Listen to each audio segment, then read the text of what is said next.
Hi tears, வணக்கம். இன்று ஒரு முதலமைச்சருக்கு காதுகளில் எட்டும் வகையில் ஒரு சின்ன கோரிக்கையை வைக்கிறேன். நான் அரசியல்வாதி இல்லை, மக்களுக்காக பேசுகிறேன். என்னென்னு கேட்டேன்னா, நம்ம தமிழ்நாட்டில் அங்கங்கே பாதாள சாக்கடைகள் நிரம்பியிருக்கும் குப்பைகளை அகற்றும் பணி நடந்து கொண்டிருக்கிறது. மின்சாரத்திற்காக பூமிக்கடியில் போடக்கூடிய குழாய்கள் பணி நடந்து கொண்டிருக்கிறது. அப்புறம் தண்ணிக்காக போடக்கூடிய குழாய்கள் பணி நடந்து கொண்டிருக்கிறது. இவை அனைத்தும் நாம் பயணிக்கும் நடைபாதையில் தினமும் போகிறோம்ல, அந்த பாதைகளில் தான் அன்றாடம் பயணிக்கும் வழிகள் தான் நடந்து கொண்டிருக்கிறது. அது எல்லோருக்கும் தெரியும் இல்லையா? அது கான்ட்ராக்ட் எடுத்துறவங்களுடைய மிஸ்டேக்கா, இல்லை அந்தந்த இடத்துல பணிபுரியும் ஆட்களுடைய மிஸ்டேக்கானு தெரியல.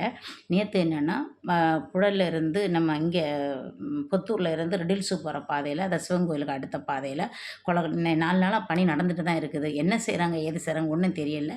ஆனால் ரோடு கச்சாமச்சான்னு அந்த 4 வீலர்லாம் போக முடியாது. நாங்கள் எப்படி 2 வீலரில் போனால போய் தான் ஆகணும். எப்படி இல்லாமல் நுழைஞ்சு வந்துட்டோம். அந்த இடத்துல இறங்கி வண்டியை நிறுத்தி அதுக்கப்புறம் தான் போக வேண்டியது இருக்குது.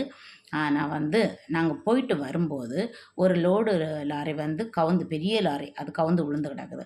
மக்கள் அந்த பக்கம் இந்த பக்கம் நின்றுருக்காங்க. எப்படி போகிறோன்னு தெரியாது. இவங்களுக்கு ரெட்டில்ஸு போகிறதுக்கு மாற்று வழி இல்லை.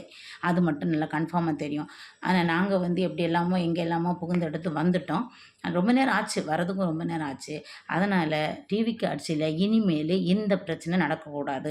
பாதாள சாக்கடையில் பனி இருந்துச்சுன்னு சொன்னாலோ, இல்லை எந்த பனி இருந்தாலும் அதை உடனடியாக அந்த பனி முடிஞ்ச உடனேக்கும் மூடணும்னு கேட்டுக்கொள்கிறேன். அதுவும் நல்ல மாதிரி மூடணும். என்னென்னா இப்போ விழுந்து கிடக்குல்ல, அது மாதிரியெல்லாம் இருக்கக்கூடாது அப்படின்னு கேட்டுக்கிட்டு, மக்களே உங்களுக்கு இது எப்படி, இது நிறைய இடத்துல நடந்திருக்கும் இல்லைங்களா?